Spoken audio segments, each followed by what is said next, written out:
Pizza ভাল পোৱা প্ৰতিজন পিজ্জা প্ৰেমীকে নিশ্চয় পিজ্জাৰ মাজভাগৰ এই বগা প্লাষ্টিকৰ বস্তুটো লক্ষ্য কৰিছে।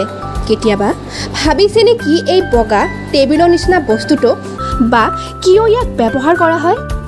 আজিৰে পৰা প্ৰায় ৩৬ বছৰ আগতে ইয়াৰ উদ্ভাৱন কৰিছিল আয়াৰলেণ্ড নিউয়ৰ্কৰ ডিছ হিলছৰ ৩৬ বছৰীয়া এগৰাকী মহিলাই, যাক আনুষ্ঠানিকভাৱে পিজ্জা চেভাৰ নামেৰে জনাজাত। বৃত্তাকাৰ বা ত্ৰিভুজ আকাৰৰ বগা প্লাষ্টিকৰ এই বস্তুটোক পিজ্জা চেভাৰ নামৰ উপৰিও কোৱা হয় package saver, pizza table, pizza Ottoman. Pizza সুন্দৰ তথা সঠিক ঠাইত ৰখাৰ উদ্দেশ্যে ইয়াক আৱিষ্কাৰ কৰিছিল 1985 চনত কাৰমেলা ভিট।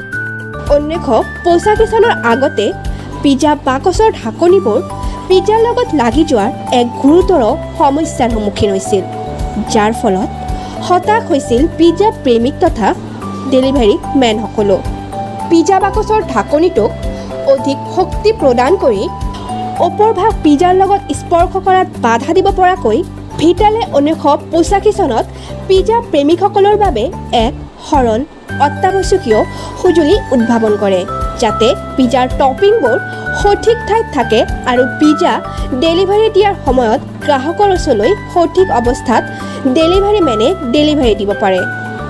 1985 চনৰ এই আৱিষ্কাৰৰ পিছত প্ৰকৃত সমস্যাৰ সমাধান ঘটিল।